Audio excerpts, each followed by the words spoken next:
So, good afternoon to all. Today,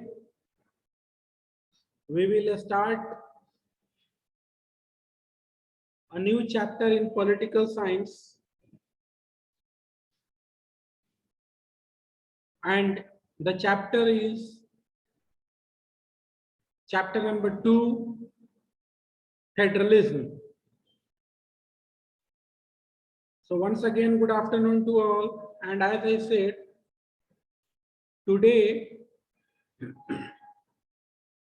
we are going to start a new chapter in political science, chapter number 2, and the name is federalism. Is my screen visible?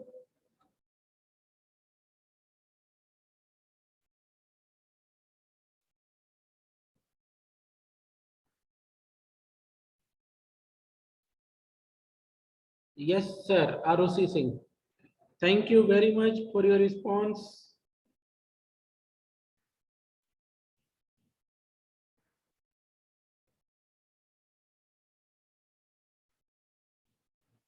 So now, federalism, chapter number 2, political science. Federalism का हिंदी संघवाद होता है,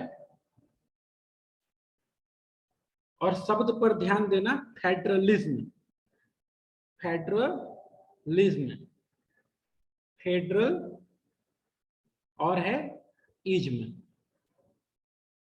federalism, federal plus ism. Definition आगे आएगा, फिलहाल शब्द को थोड़ा समझते हैं। फेडरलिज्म वैसे शासन व्यवस्था को बोलते हैं जहां शासन का कम से कम 2 लेवल होगा। Federalism is a governance, is a type of governance is a type of form of governance in which at least there will be 2 level. Federalism ऐसी व्यवस्था है जहां शासन का कम से कम 2 लेवल होगा। अपने देश में अगर देखा जाए तो शासन व्यवस्था जो है वह 3 लेवल्स में है। पूरे देश के लिए सेंट्रल गवर्नमेंट, जिसे हम यूनियन गवर्नमेंट भी बोलते हैं या फिर गवर्नमेंट ऑफ इंडिया बोलते हैं। दूसरा लेवल स्टेट के लेवल पर होता है, और थर्ड लोकल लेवल पर। तो आगे बढ़ते हैं। फेडरलिज्म ऐसी व्यवस्था जहां कम से कम 2 लेवल्स होंगे, कम से कम 2 लेवल्स होंगे, या फिर इसको दूसरे तरीके से बोला जा सकता है कि 1 से ज्यादा लेवल होंगे। देखते हैं चैप्टर क्या लिख रहा है फेडरलिज्म को लेकर के, कौन कौन सी बातें हो रही हैं, देखते हैं आगे। सबसे पहले ओवरव्यू। तो देखो ओवरव्यू में क्या लिख रहा है। इन द प्रीवियस चैप्टर, जो पहले का चैप्टर था, power sharing, we noted that vertical division of power among different levels of government. Power sharing में बच्चों हम लोगों ने 4 टाइप्स ऑफ पावर शेयरिंग पढ़ा। उसमें दूसरा था vertical division of power sharing, vertical division of power sharing. और vertical division of power sharing जो है वह लेवल्स के बीच में होता है, ऐसा आपको चैप्टर 1 में पढ़ाया गया। Vertical division of power sharing, you can say different levels of government is one of the major form of power sharing in modern democracy. Modern democracy की बात करें तो vertical division of power sharing या फिर आप बोलो power sharing among different levels of government, यह आपको मॉडर्न डेमोक्रेसी का फीचर मिलेगा। In this chapter we focus on this form of power sharing. जो यह हमारा चैप्टर 2 है उसमें इसी फॉर्म पर हम फोकस करेंगे, vertical division of power sharing. ठीक है, डिफरेंट लेवल्स के बीच में होगा, और अगर एक से ज्यादा लेवल हुआ, डिफरेंट लेवल हुआ, तो उसे फेडरल सिस्टम या फिर बोलेंगे कि वहां पर फेडरलिज्म है। In this chapter we focus on this form of power sharing. It is most commonly referred to as federalism. जो इस तरह की व्यवस्था है जहां पावर लेवल्स ऑफ गवर्नमेंट में बटी हो, ऐसे सिस्टम को हम लोग फेडरलिज्म बोलते हैं। We begin by describing federalism in general term. हम लोग फेडरलिज्म को जनरली समझेंगे, जनरल टर्म्स में। The rest of the chapter tries to understand the theory and practice of federalism in India. हम लोग जो है इस चैप्टर में चैप्टर नंबर 2 फेडरलिज्म, इसमें हम लोग फेडरलिज्म को लेकर के हिंदुस्तान में प्रैक्टिकली और थ्योरी क्या क्या हो रहा है, क्या क्या बातें हैं, उसको हम लोग जानेंगे। और discussion of the federal constitutional provision is followed by N analysis of policies and politics that has strengthened federalism in practice. हम लोग डिस्कशन करेंगे, फेडरल फीचर्स देखेंगे संविधान का, समझने का प्रयास करेंगे, उन पॉलिसीज को, उन पॉलिटिक्स को जो स्ट्रेंथन करता है, मजबूती प्रदान करता है फेडरलिज्म को। Towards the end of the chapter we turn to the local government. Towards the end of the chapter, जो चैप्टर है हमारा, उसका जब अंत होगा हम लोग उसमें लोकल गवर्नमेंट यानी कि third tier of Indian federalism की पढ़ाई करेंगे। तो ध्यान दीजिएगा बच्चों, अगर किसी देश में शासन व्यवस्था का 2 लेवल है तो हम बोलेंगे कि उस देश में फेडरलिज्म है, या ऐसी व्यवस्था जहां शासन व्यवस्था का कम से कम 2 लेवल हो, उसको हम फेडरल सिस्टम या बोलेंगे कि वहां फेडरलिज्म है। हिंदुस्तान में फेडरलिज्म है क्योंकि हिंदुस्तान में शासन व्यवस्था का 3 लेवल है। 2 ही लेवल होने पर फेडरल सिस्टम कहा जाएगा, हिंदुस्तान में तो 2 से ज्यादा लेवल है। तो वही बोल रहा है कि चैप्टर जब लास्ट होगा तब हम लोग third tier of Indian federalism के विषय में जानेंगे, पढ़ेंगे। Now moving ahead, next page. तो सबसे पहला जो है, पहली जो बात हमारे सामने है वह है definition, what is federalism. What is federalism, federalism क्या है। ठीक है, डेफिनेशन बहुत इंपॉर्टेंट है, अक्सर पूछा जाता है। तो सबसे पहले डेफिनेशन ही देखते हैं। अगर फेडरलिज्म की डेफिनेशन को देखो तो इस पेज का right hand side first paragraph definition दिया है फेडरलिज्म का। देखो क्या किताब ने डिफाइन किया है। Federalism is a system of government in which power is divided between a central authority and the various constituent units of the country. Federalism is a system of government in which the power is divided between a central authority and various constituent units of the country. Federalism की बात करें, परिभाषा उसकी देखें। परिभाषा को आप अपने शब्दों में लिख सकते हैं, शब्दों का हेरफेर कर सकते हैं, उसका मीनिंग निकलना चाहिए। ठीक है, और मीनिंग साधारणतः यही है कि फेडरलिज्म में गवर्नेंस का कम से कम 2 लेवल होगा। किताब की बात करें तो किताब डिस्क्राइब किया है, federalism is a system of government. किताब के अनुसार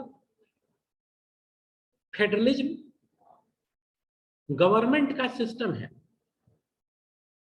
इन विच, जिसमें power is divided between a central authority and various constituent units of the country.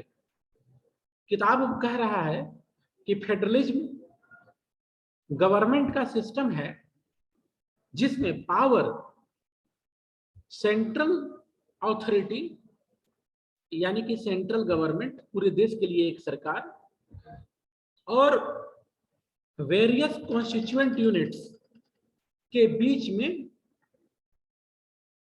Divided होता है। पावर जो है डिवाइडेड होता है सेंट्रल अथॉरिटी और कॉन्स्टिट्यूएंट यूनिट्स के बीच। अगर इंडियन कंटेक्स्ट में देखो, इंडियन कंटेक्स्ट में बात करें तो फेडरलिज्म एक सिस्टम है गवर्नेंस का जिसमें पावर कम से कम 2 लेवल, सेंट्रल गवर्नमेंट और A and D and state government के बीच डिवाइडेड होगी। आगे देखो, अब देखो इसके पहले जो चैप्टर हम लोगों ने देखा था, इसके पहले जो हम लोगों ने चैप्टर देखा था पावर शेयरिंग, उसमें हम लोगों ने बेल्जियम और श्रीलंका, इसके पहले वाले चैप्टर में हम लोगों ने बेल्जियम और श्रीलंका देश की सिचुएशन को देखा। बेल्जियम ने अपने संविधान में संशोधन किया और फेडरल सिस्टम अपनाया, और जो टेंशन वहां था लोगों के बीच वह दूर हुई। कहां? बेल्जियम में। श्रीलंका में जो तमिल्स थे, अगर उनका डिमांड देखो तो एक डिमांड था पावर डिवीजन की, यानी कि एक डिमांड था कि श्रीलंका में फेडरल सिस्टम लाया जाए, लेकिन श्रीलंका की सरकार नहीं मानती है और आप देखते हो कि श्रीलंका में गृह युद्ध होता है। वापस आते हैं फेडरलिज्म की परिभाषा पर। तो फेडरलिज्म जो है बहुत इंपॉर्टेंट है रीजनल प्रॉब्लम को सॉल्व करने के लिए। रीजनल प्रॉब्लम, आपस का जो टेंशन है रीजन के आधार पर, और रीजन से उत्पन्न होने वाली बातें, चाहे वो रीजन में कोई विशेष लैंग्वेज हो, उससे उत्पन्न, उससे राइज होने वाले टेंशन को दूर करती है फेडरल व्यवस्था। आगे देखिए, बोल रहा है usually a federation has 2 level of government. बच्चों ध्यान देना, यूजुअली, ठीक है, जो फेडरल सिस्टम होता है या फेडरेशन, ध्यान दीजिएगा, फेडरेशन, फेडरलिज्म या फिर फेडरल सिस्टम, ठीक है, बात एक ही हो रही है। ठीक है, बात एक ऐसी व्यवस्था की हो रही है जहां कम से कम 2 लेवल होगा। बोल रहा है कि एक जो फेडरेशन है उसमें 2 लेवल्स ऑफ गवर्नमेंट होगा यूजुअली, अक्सर। कहीं कहीं 3 भी हो सकता है, जैसे हमारा देश। कहीं हो सकता है ज्यादा व्यवस्था मिल जाए। ठीक है, one is the government for the entire country and usually responsible for a few subject of common national interest। तो सरकार के 2 लेवल आप देखोगे, एक सेंट्रल लेवल या यूनियन गवर्नमेंट या फिर गवर्नमेंट ऑफ द कंट्री। उसका पास जिम्मा होता है कि वह पूरे देश के लिए उन विषयों पे काम करे, देश को एकजुट रखे। और फिर होता है स्टेट गवर्नमेंट, या फिर आप बोल लो the other are government at the level of provinces, province level पर, स्टेट लेवल पर, राज्य के लेवल पर। ठीक है, और जो स्टेट गवर्नमेंट होती है उसका काम होता है स्टेट के लेवल पर जो विषय उसे मिला है उस पर कानून बनाना, उस पर सिस्टम ठीक से काम करे उसकी देखरेख करना, डे टू डे एडमिनिस्ट्रेशन को देखना। Both these levels of government enjoys their power independent of the other. अब ये जो दोनों लेवल है, दोनों लेवल कौन कौन सा? ठीक है, नेशनल लेवल की सरकार, ठीक है, और स्टेट गवर्नमेंट या प्रोविंस की सरकार। अब जहां भी डेमोक्रेसी होगा वहां पर ये देखने को मिलेगा। और जब यह फेडरल सिस्टम मौजूद है किसी लोकतंत्र में किसी जगह पर, तो वहां आप देखोगे डिवीजन ऑफ पावर भी क्लियरली कॉन्स्टिट्यूशन में लिखा हुआ होगा। एग्जाम्पल हमारा देश, एग्जाम्पल हमारा देश, हमारे देश में फेडरल सिस्टम है, तो संविधान ने क्लियरली पावर को डिवाइड किया है। पावर इज डिवाइडेड बिटवीन, अब यहां बच्चों ध्यान देना, जो पावर का डिवीजन है वो केवल सेंट्रल और स्टेट लेवल के बीच है हमारे संविधान में। बाद में चल करके थर्ड लेवल ऑफ गवर्नमेंट आती है और कुछ विषय लोकल लेवल के, ठीक है, वे लोकल गवर्नमेंट को दे दिए जाते हैं जिससे वे उस पर अपना काम आसानी से कर सके। अदरवाइज अगर डिवीजन ऑफ पावर देखो, that is done between the central government and the state government. Moving ahead, next page.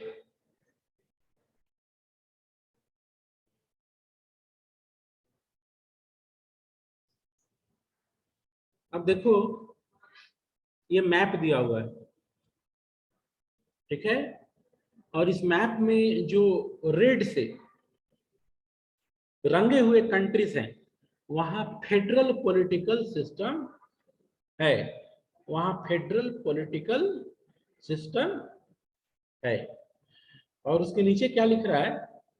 दो ओनली, अब बच्चों ये 2022 के अनुसार है, though only 25 of the world's 193 countries have federal political system, their citizens make up 40% of the world population। अगर देशों की संख्या गिनोगे तो केवल 25 ऐसे देश हैं जो आपको यहाँ नक्शा पर नजर आ रहे हैं जहां फेडरल सिस्टम है, केवल 25, ठीक है, 193 नोन। ऐसे और भी देश हैं पर ये देश आपको सोर्स में अवेलेबल है।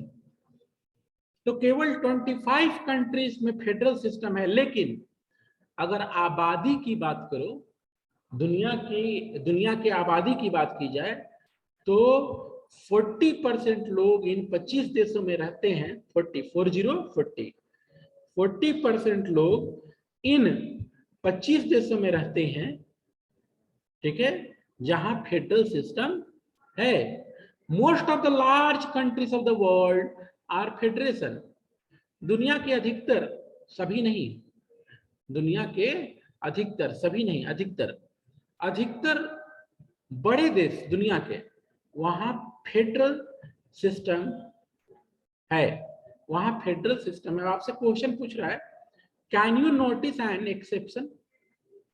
दुनिया के जो बड़े देश हैं वहां, दुनिया के लगभग अधिकतर बड़े देश में फेडरल सिस्टम है। क्या आप मैप देख करके कोई एक ऐसा देश बता सकते हो जो बड़ा हो, आबादी भी हो, लेकिन वहां फेडरल सिस्टम नहीं हो? तो अगर मैप देखिएगा, चलो आप बताओ। क्वेश्चन टू यू स्टूडेंट्स, बच्चों प्रश्न पर ध्यान दो। प्रश्न यह है कि दुनिया के अधिकतर बड़े देश वहां फेडरल सिस्टम है, एक एक्सेप्शन बताओ। मतलब एक ऐसा बड़ा देश बताओ जहां फेडरल सिस्टम नहीं है। मैप आपके स्क्रीन पर है, स्क्रीन पर मैप देखो। Very good Ayush Singh. Ayush Singh is the first student to respond and his answer is right. I am waiting for another answer. बाद में मैं फिर नाम लूंगा देश का। You people can easily recognize by going through the map. Arushi Singh, yes, your answer is also right. एक और आंसर का वेट करूंगा फिर आगे बढ़ूंगा, ठीक है?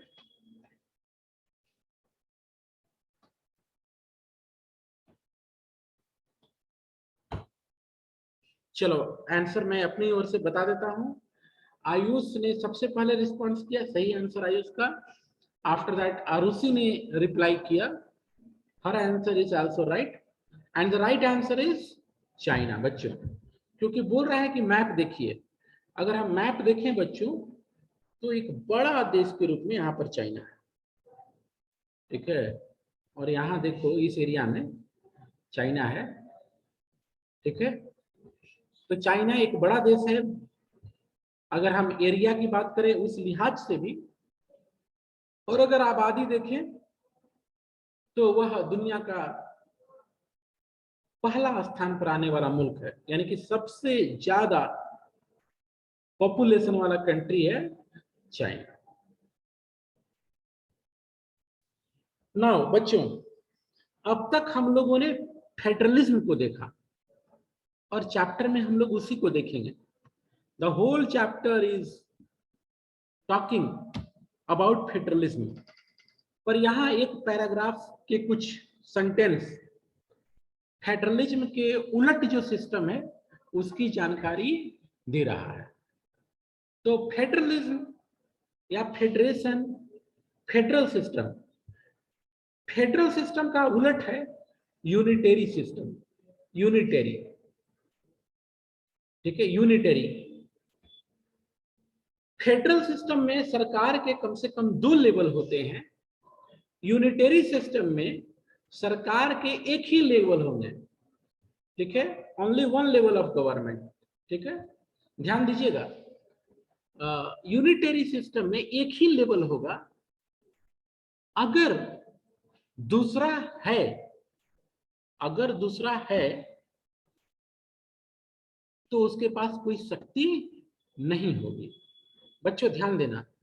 तो इससे एक बात यह क्लियर होता है कि अगर किसी देश में गवर्नेंस का 2 लेवल है, if a country has 2 level of governance, this doesn't mean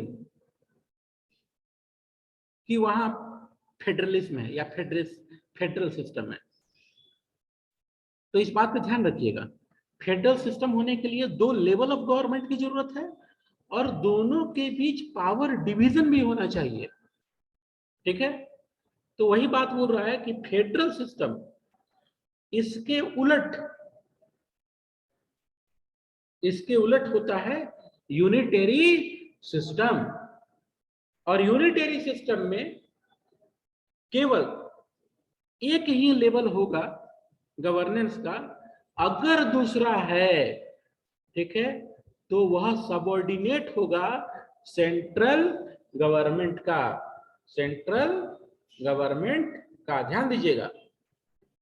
unitary system में सरकार का एक ही लेवल होता है, अगर दूसरा लेवल है भी तो वह नाम मात्र का होता है, उसके पास पावर नहीं होता। आगे बढ़िए। The central government can pass order to the provincial और लोकल गवर्नमेंट। जो यूनिटरी सिस्टम है उसमें सेंट्रल गवर्नमेंट अपने ऑर्डर दे सकता है प्रोविंशियल गवर्नमेंट को या लोकल गवर्नमेंट को, but in federal system the central government can not order the state government to do something. ध्यान दीजिएगा, ये डिफरेंस भी है। यूनिटरी सिस्टम में सेंट्रल गवर्नमेंट स्टेट गवर्नमेंट को ऑर्डर दे सकता है आप यह काम करो, लेकिन फेडरल सिस्टम में ऐसा नहीं। ठीक है, फेडरल सिस्टम में ऐसा नहीं होता, ऑर्डर नहीं दे सकता है। ठीक है, ऑर्डर नहीं, फेडरल सिस्टम में ऑर्डर नहीं होता है, क्योंकि दोनों के पास अपने अपने जुरिस्डिक्शंस होते हैं, अपने अपने अधिकार क्षेत्र होते हैं। तो दूसरे के अधिकार क्षेत्र में कोई जाके ऑर्डर नहीं करेगा, सजेस्ट कर सकता है, एडवाइस कर सकता है, पर ऑर्डर शब्द यूज नहीं होगा।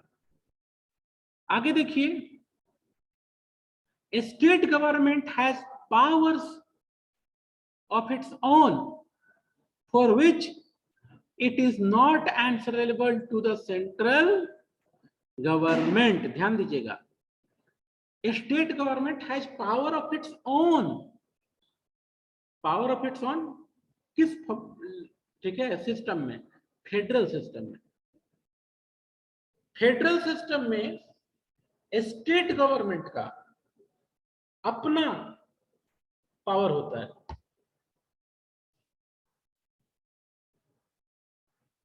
लेकिन यूनिटरी सिस्टम में नहीं। और जो पावर होता है, जो सब्जेक्ट्स होते हैं, उस पर आंसरेबल स्टेट गवर्नमेंट ही होती है। आगे देखो, both these governments are separately answerable to the people. जो फेडरल सिस्टम होता है उसमें कौन क्या काम करेगा, फेडरल सिस्टम में किसका क्या काम होगा, यह क्लियर है। फेडरल सिस्टम में सेंट्रल गवर्नमेंट क्या काम करेगी, स्टेट गवर्नमेंट क्या काम करेगी, लोकल गवर्नमेंट क्या काम करेगी, क्लियर है। और जब क्लियर है तो उन कामों के लिए वे जिम्मेदार हैं। ठीक है, अब जैसे रेलवे सेंट्रल गवर्नमेंट में आता है, अगर रेलवे का किराया बढ़ता है तो हम सेंट्रल गवर्नमेंट को याद करते हैं।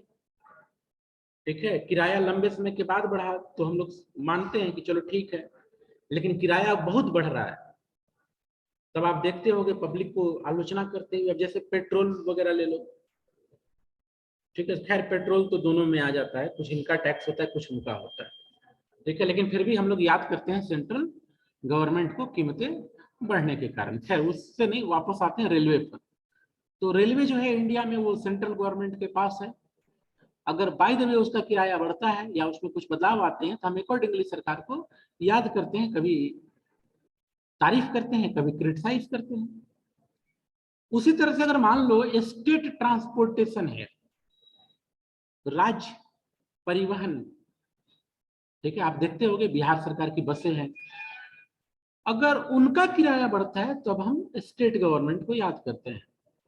ठीक है, किराया बढ़ रहा है वगैरह वगैरह। ठीक है, कभी तारीफ करेंगे, कभी क्रिटिसाइज करेंगे, डेमोक्रेसी में यह चलता रहता है। तो जो फेडरल सिस्टम है, वहां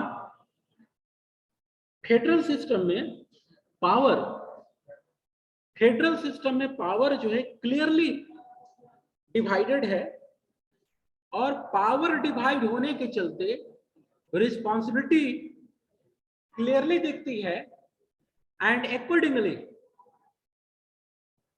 that level of government is answerable. Now moving ahead, let's see some features of federal system। बच्चों, फेडरल सिस्टम के बहुत से फीचर हैं, पर यहाँ चैप्टर में कुछ महत्वपूर्ण फीचर दिए जा रहे हैं। बहुत इंपॉर्टेंट एरिया है, कई बार सीबीएसई एग्जाम में भी प्रश्न आए हैं। ठीक है, डिफाइन फेडरलिज्म, राइट एनी 4 या फिर 5 फीचर्स ऑफ फेडरल सिस्टम या फेडरलिज्म। तो यहाँ जो फीचर्स दिए हुए हैं फेडरल सिस्टम के, उसको हम लोग देखते हैं। तो देखो, सबसे पहला फीचर तो डेफिनेशन में ही था कि कम से कम 2 या फिर 2 से ज्यादा, देयर आर 2 और मोर लेवल। ठीक है, तो फेडरल सिस्टम का यह पहला फीचर है कि गवर्नमेंट का कम से कम 2 लेवल होगा, कम से कम 2। आप इसको दूसरे तरीके से बोल सकते हो, 2 या 2 से ज्यादा लेवल होगा। पहला फीचर यही। दूसरा feature, different tyres of government govern the same citizen. Same citizen पर हर एक लेवल का कब्जा है, हर एक लेवल का जुरिस्डिक्शन है। अब जैसे मैं या आप भी, हम लोग को, हमारे देश में 3 लेवल है, हम लोग को तीनों लेवल से काम पड़ता है। ठीक है, अब जैसे मैं बताया रेलवे, सेंट्रल गवर्नमेंट। अगर राज्य परिवहन में हम लोग सफर कर रहे हैं, राज्य सरकार। ठीक है, अगर हमारा मोहल्ला का गली है, उसकी रोड, लोकल गवर्नमेंट। थोड़ा बाहर निकलिए, स्टेट लेवल की सड़क है, स्टेट गवर्नमेंट को याद करते हैं, अच्छी है कि बुरी है। नेशनल हाईवेज, हम लोग सेंट्रल गवर्नमेंट को याद करते हैं। तो एक नागरिक को, अगर फेडरल सिस्टम है, तो एक नागरिक को दोनों या फिर तीनों लेवल की सरकारों से काम पड़ेगा। ठीक है, लेजिस्लेशन का मैटर हो, टैक्सेशन का मैटर हो, ठीक है, एडमिनिस्ट्रेशन का मैटर हो, तीनों लेवल से काम पड़ता है।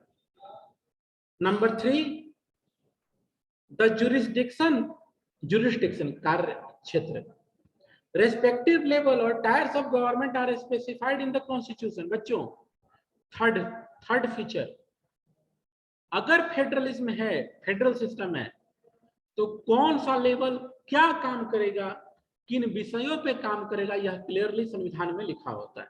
So the existence and authority of each tyre of government is constitutionally granted, ताकि सब कॉन्स्टिट्यूशन के अनुसार काम करे, कॉन्स्टिट्यूशन के अनुसार गारंटी उनको मिले कि आप ये काम कर सकते हो, आप बने हुए रहोगे। सो कॉन्स्टिट्यूशन जो है आपको क्लियरली बताता है किसका क्या काम होगा। ये था थर्ड लेवल ऑफ गवर्नमेंट। तो ध्यान दीजिएगा, आज हम लोगों ने पढ़ा फेडरलिज्म, हम लोगों ने आज फेडरलिज्म की परिभाषा को समझा, हम लोग ने फेडरलिज्म का जो उल्टा सिस्टम है, यूनिटेरिज्म, ठीक है, दूसरे लहजे में बोलो, फेडरल सिस्टम से उलट जो होता है यूनिटरी सिस्टम, हम लोगों ने उसको भी समझा। हम लोगों ने डिफरेंस को समझा कि फेडरल सिस्टम और यूनिटरी सिस्टम के बीच में क्या अंतर होता है, डिफरेंस क्या होता है। साथ में हम लोगों ने आज फेडरल सिस्टम का 3 फीचर्स को समझा, फीचर्स नंबर 1, 2, 3। आगे का जो फीचर्स है हम लोग कल देखेंगे, कल हम लोग उसमें आगे बढ़ेंगे। आज के लिए, ठीक है, नया पॉइंट शुरू नहीं करूंगा, आज की बात यही समाप्त करता हूं। ठीक है, कल मिलेंगे और कल हम लोग जब भी अगले क्लास में हम लोग पॉइंट नंबर 3 से आगे बढ़ेंगे। That's all in today's class. Have a nice day. God bless you all.